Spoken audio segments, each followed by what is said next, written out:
Hello friends, welcome to Hasan Dastarkhan. तो friends, आज मैं अपने किचन में लेकर आई हूँ अपनी पसंदीदा चीज़, वो है गाजर का हलवा।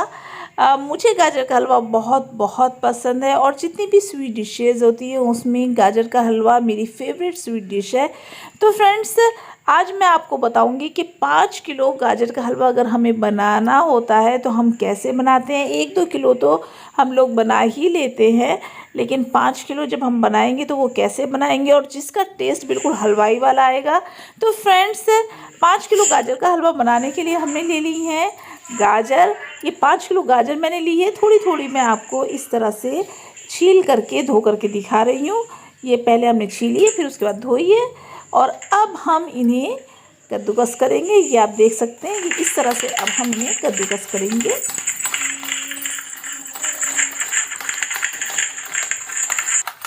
फ्रेंड्स, चूँकि मैं 5 किलो गाजर कस रही हूँ इसलिए मैंने बड़ा कद्दूकस किया है। अगर आप थोड़ा बहुत गाजर कसेंगे तो आप उसमें छोटा कद्दूकस भी यूज़ कर सकते हैं।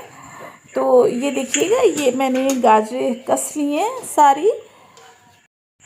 अब हम डाल देंगे आधा किलो दूध। ये देखिएगा, ये मैं आधा किलो दूध डाल दूँगी। 5 किलो गाजर में आधा किलो दूध काफ़ी रहता है। बहुत से लोग बहुत सारा दूध डाल देते हैं और उसके बाद बहुत देर तक गाजरों को पकाते रहते हैं, तो उससे क्या होता है कि गाजर के हलवे का जो टेस्ट होता है वो ख़राब हो जाता है। अब हम डालेंगे चीनी। तो ये देखिएगा, 2 बड़े बाउल भर करके हम चीनी डाल देंगे। चीनी आप अपने टेस्ट के अकॉर्डिंग भी डाल सकते हैं। शुरू में जो हम चीनी डालेंगे, यानी कि जब हम गाजरों को, अभी हमने उबाला नहीं है, सिर्फ दूध डाला है, उसके बाद जो हम चीनी डालेंगे तो वो हमें थोड़ी कम डालनी है। ठीक है, ये देखिएगा, ये चीज़ें हमने डाल दी हैं। अब हम क्या करेंगे कि गाजरों को उबलने के लिए रखेंगे गैस पर। तो ये देख सकते हैं कि मैंने गाजर को उबलने के लिए रख दिया है और अभी फ्लेम जो है वो मैंने तेज़ रखी है। ठीक है, अब हम गाजरों को पकाना शुरू करेंगे। ये देखिएगा, ये चीनी के साथ और दूध के साथ हम गाजरों को पकाएंगे। ये देखिएगा, इस तरह से हम गाजरों को ऊपर नीचे चलाते रहेंगे, यानी कि नीचे से ऊपर गाजरों को करेंगे और इस तरह से हम कंटिन्यूसली चलाते रहेंगे।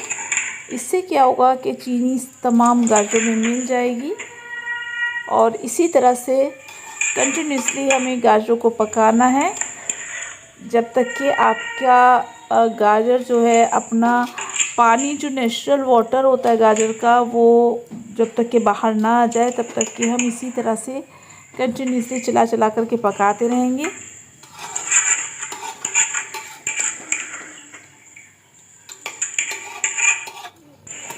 आप ये सोच रहे होंगे कि मैंने गाजरों में दूध इतना कम क्यों डाला है, जबकि और बहुत सारे लोग जो हैं वो बराबर का दूध भी डालते हैं। तो उसकी वजह ये है कि गाजर चूँकि अपना जो नेचुरल वाटर है वो खुद गाजर अपना पानी छोड़ देती हैं, तो लिहाजा इसमें दूध और पानी की क्वांटिटी जो है वो ज़्यादा हो जाती है और फिर पानी को, यानी कि दूध और पानी को ड्राई करने में बहुत वक्त लग जाता है।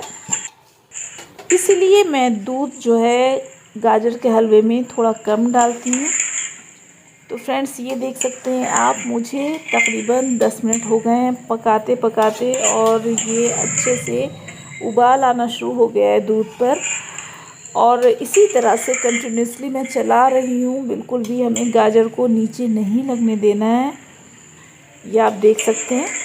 और गाजर को हम इतना पकाएंगे कि दूध जो है वो गाजरों में अच्छे से मिक्स हो जाए और बिल्कुल ड्राई हो जाए दूध। तो इतनी देर के लिए हम गाजरों को पकाते रहेंगे। तो इसमें थोड़ा टाइम कम भी लग सकता है और थोड़ा बहुत टाइम ज़्यादा भी हो सकता है। तो फ्रेंड्स, तकरीबन हमारी गाजरों को पकते पकते आधा घंटा हो गया है और आप ये देख सकते हैं कि दूध जो है वो हमारा ड्राई होना शुरू हो गया है। लेकिन आप ये देख रहे होंगे कि मैं कंटिन्यूसली चमचा जो है वो मैं कंटिन्यूसली चला रही हूँ।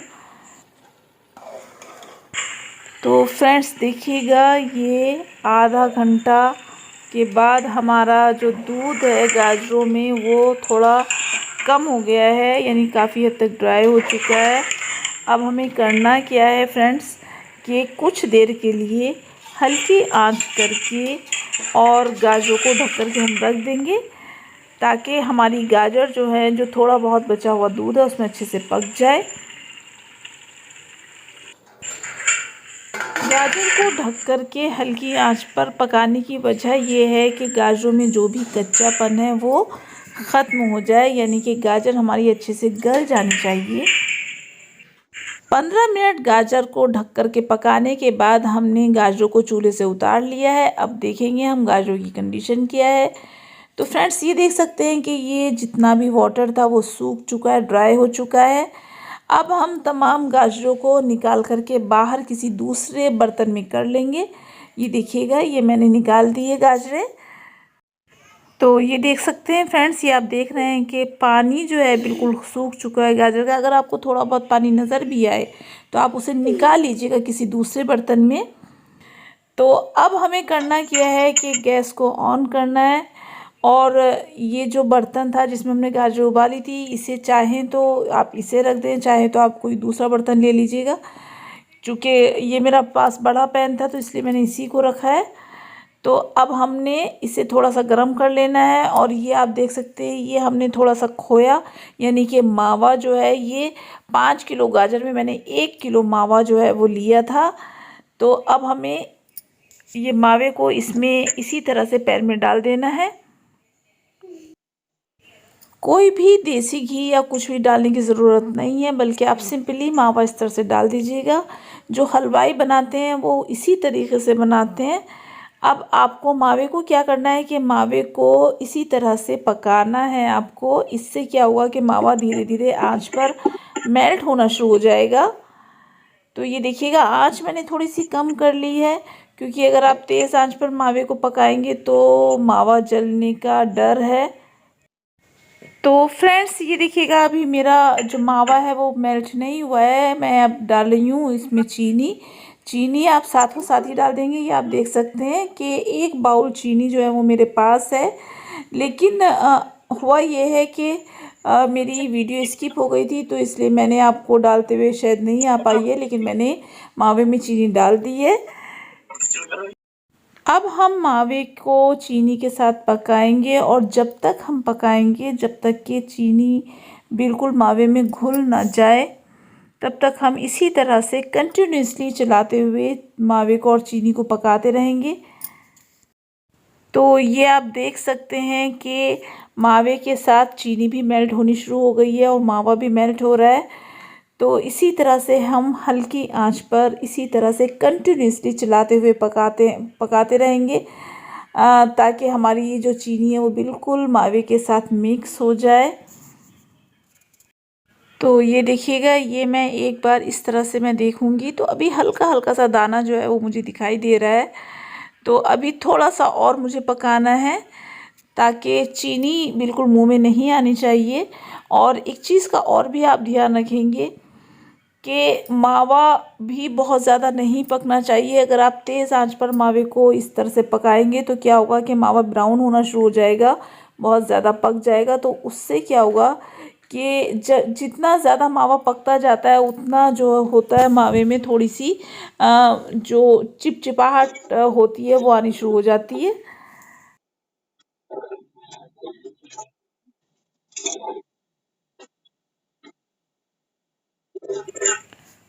तो ये देखिएगा फ्रेंड्स, अब मैं एक बार फिर से देखूंगी।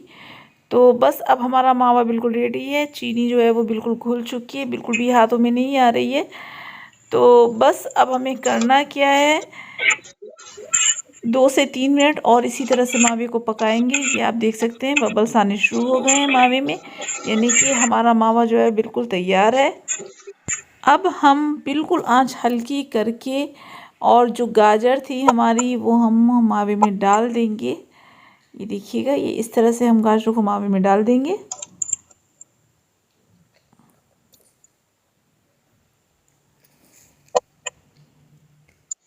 और उसके बाद अच्छे से गाजरों को और मावे को आपस में मिला देंगे। ये आप देख सकते हैं।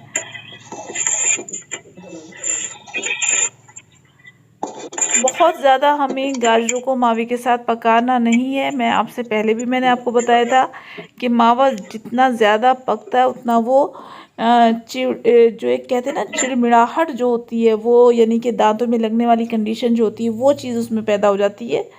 तो हमें मावे को बहुत ज़्यादा पकाना नहीं है। इस तरह से हम मावे को और गाजर को इस तरह से मिला देंगे।